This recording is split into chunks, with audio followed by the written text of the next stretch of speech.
can you tell us, I know where Crosson comes from, but can you explain us too? Okay, so when my father was in Greece, his surname was Stavropoulos. And when he was going to school and learning English, they said to him, if you ever go to an English-speaking country, το όνομά σου θα είναι Crosson. So when he came here, he changed it, and this is Crosson. Stavropoulos, cross, son of the cross. Yeah. And now the more difficult question: how does Jason stem from Sotiris? Okay, so my English name is Jason. My middle name, which is what I was christened, is Sotiri. So yeah. Okay. So in Greek you call me Sotiri, in English you call me Jason. There you go. So if it's complicated down here, except yes, if your name was Iasonas in Greek, then it will be your name day today, the day that we're doing the interview. Oh, today's the name day, yeah. I didn't know that. But mine's 6th of August. Yeah. Sotiri. Yeah, Sotiri. There you go. So, Jason or Sotiris? Jason. Jason. From the time that we're speaking in English, there will be Jason. If we were speaking in Greek, it would be Sotiris. So Jason, that's right. You have released 5 albums so far, but I think that's it. The real career of Crosson started with spreading the disease, spreading the rock and roll disease in 2016. Do you believe that too? Oh, absolutely. It took us years of trial and error, trying to get the image right, the sound right. And it basically, when I took a bit more control over it, and we just needed that right look to fit the music. And I think when we did Spreading, the image came together, the sound came together. We found Dwayne Barron. He came on board. Now, Dwayne's known from the 80s for mixing albums like Theatre of Pain and producing Ozzy Osbourne and working with Wasp and just everybody. And it was like a marriage made in heaven. And since then, we've sort of been on this trajectory that we know what we're doing now, and we know how to look, and we know what the show's about. But yeah, it was a lot of trial and error for many years. Mm-hmm. Yeah, it's by hearing the whole discography of Crosson, it's not only the music that made the difference in that album. It's also the stage outfits and all the looks, anyway, that changed everything in this album and make you a proper band, let's say, a normal band. That's something that stands out from the rest.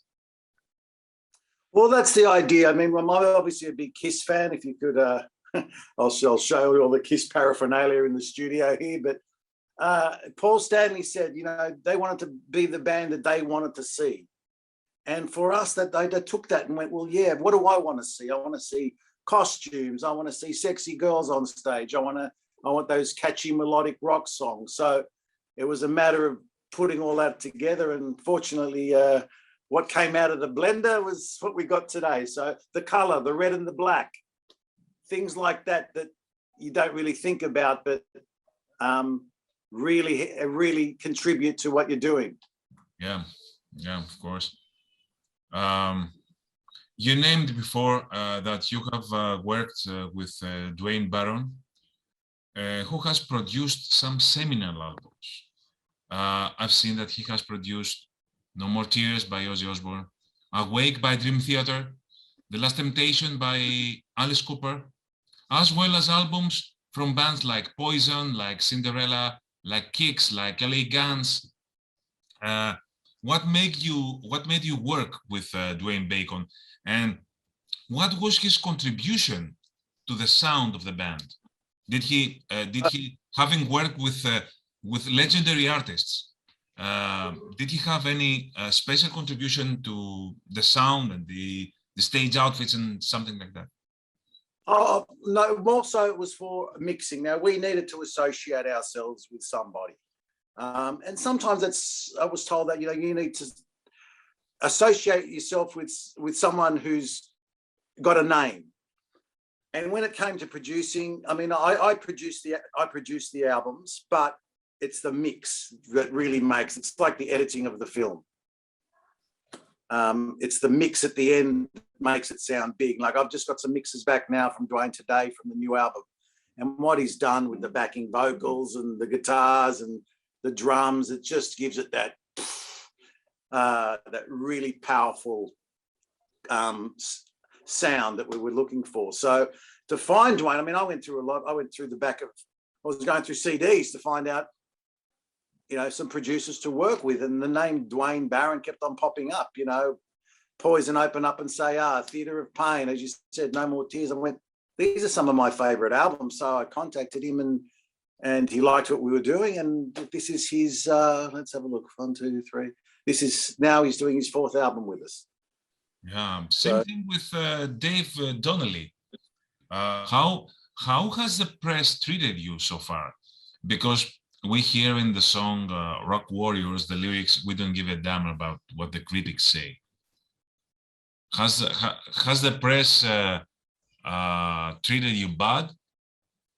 I think initially, like, what would happen, they would see what we would look like, and straight away they formed an opinion.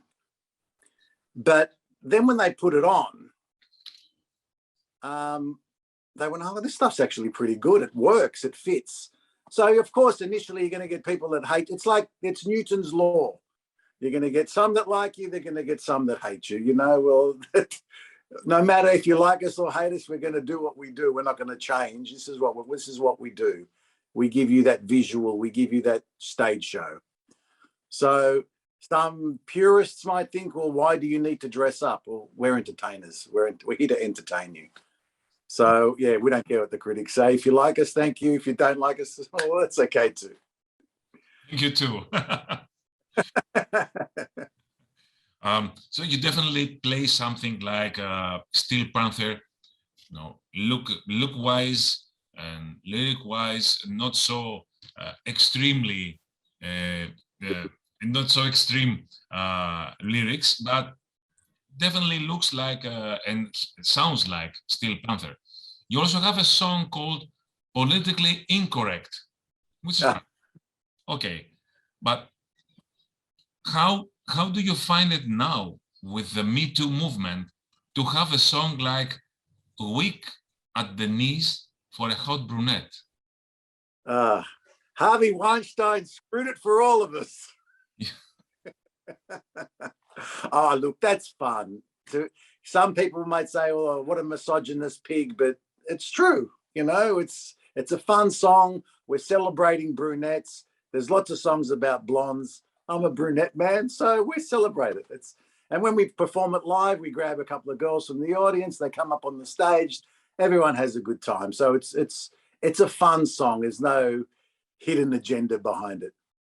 And if someone watches the video, the ending of the video,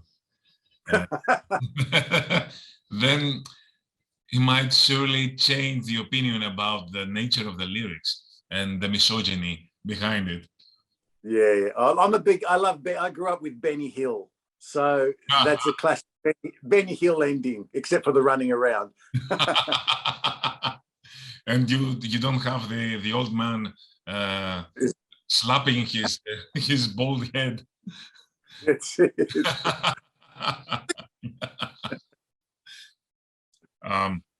And I see, and I've noticed that in the end of the video, you say that you love all women. So that well, yeah, that was just. Yeah, well, it's a celebration to everybody, to all beautiful women, all women out there. They're all beautiful. Everyone's beautiful in their own way. Yeah, and you also like references to other songs, to other artists in your songs, especially that song, that particular song. You have references to many beautiful brunettes, or in other songs you have references to other songs like Break the Law. Like, why is that? Right. I guess, well, obviously weak at the knees for a hot brunette. Well, we were celebrating the brunettes that, you know, I grew up with and had a bit of a crush on. But they Still didn't to know this day, my wife says to me, your girlfriend, Catherine Zeta-Jones, is on the TV. And Rock Warriors, well, that's a celebration of rock and metal. So those were the songs that, you know, that influenced me, you know, Heaven and Hell, Looks at Kills, Shout It Out Loud, Run to the Hills. So, and I managed to get them all to rhyme. That was the hard part. Yeah, that's the hard part. And the hard part was it to incorporate these classic metal influences into the glam rock outfit and songs that you play, because we certainly hear some classic metal influences in your songs, not only hard rock. Look, I grew up with, it was not only my family, my first real heavy rock love was Kiss. And then I discovered Iron Maiden, and then Motley Crue and the Dokken, so it's still, I don't go too heavy. But yeah, I guess it's a little bit of everything, Dio and Scorpions, and so whatever comes out when we're really writing. But it's where the Crosson sound, I believe, is, Saki, we just want to just chant along, sing along rock songs, you know, keep it simple. Yeah, yeah. And although someone might expect you to cover some classic glam rock songs or hard rock songs in your live shows, I've seen you perform Money, Money, Money from ABBA, or We Will Rock You by Queen. Were these choices made just for the fun of it? You know, they're sounding good on a live environment, or you just think that it fit the sound of Crosson? I think what we wanted to do, we didn't want to be predictable. I think people would be expecting a Kiss or a Motley Crue or a Poison song. We didn't want to do that. We wanted to give them something different, but everything that they knew, and make it our own. So with Money, we sort of tried to make it our own. The girls come out in their little red 1920 flapper outfits, and it works. And we've got the backdrop happening with the video of the all the money symbols and the dollar symbols. So that sort of works. So I think Money is going to be a definite staple in our set list in the years to come, because it just goes down so well, and people just don't expect it. But as soon as they hear the first note, they know what it is, you know? Yeah. Mm-hmm. When you started playing that kind of music, there was not so much audience for it. In your opinion, what made hard rock or glam metal, whatever you call it, decline in the end of 80s, beginning of 90s, and what made it rise again? Look, Saki, I hated the 90s. I just couldn't find, that's it. I couldn't find my niche. I couldn't find what I really liked. Sure, I think it was a bit of overkill maybe in the 80s. It was just, you know, everyone sounded and looked the same, and maybe it was time for a change. But then in 2003, The Darkness came along, and I think it really got the ball rolling again. It sort of showed people we don't want to listen to depressing lyrics. We want to be entertained. You know, just getting up there with a minimal stage show, looking at your shoes and playing. That's, if I want to see that, I'll just listen to the record. So I think people, they want their money's worth. They want to be entertained. They want to walk away going, wow. So we try to do that. Give them something that just a bit more than just playing music and playing songs, and give them something memorable that they're going to remember. Your next album is almost ready. It's going to be called Ready, Aim, Rock. If I'm Ready, Aim. Yeah. What can you tell us about it before we listen to any kind of songs?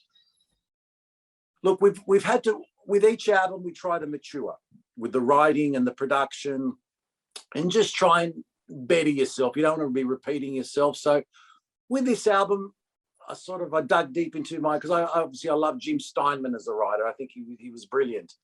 He wrote the Meatloaf and the Bonnie Tyler stuff. And on some of the songs I've sort of dug into, I'd be writing, I'd go, well, what would Jim Steinman do now? Or what would Desmond Child do now? So it's going to have a couple of really big epic songs. Dwayne's, I got some mixes back. But what he's been doing is it's just going to be, so it'll be our best album so far. So if you love Rock and Roll Love Affair, you're going to love Ready Aim Rock.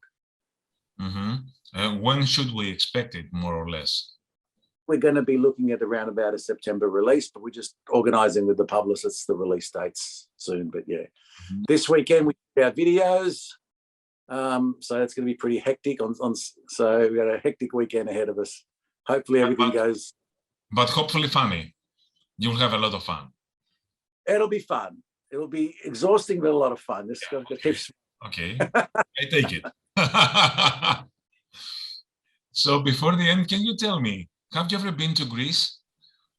Oh, yeah, of course. So one thing I better say before I go is to our friends and relatives in Kefalonia, χαιρετίσματα και φυλάκια από την Αυστραλία.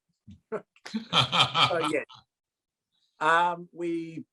Because we usually go every 2 years. My wife's from Kefalonia, her family's there. We always try to go every couple of years, but με το COVID τώρα sekaseta. So hopefully maybe next year we should be able to go back and have a visit. So yeah. Well, I love it. It's like our second home. Yeah, fantastic. Thank you very much for this conversation, Jason. And I'm waiting to listen to your new album, Ready Aim Rock, and then have another conversation more specific about that album. Okay? Thank you, Sakis. Πάρα πολύ. Have a great weekend, my friend. Thank you very much. Thank you. Γεια σας. Yasu. Bye-bye. Bye-bye.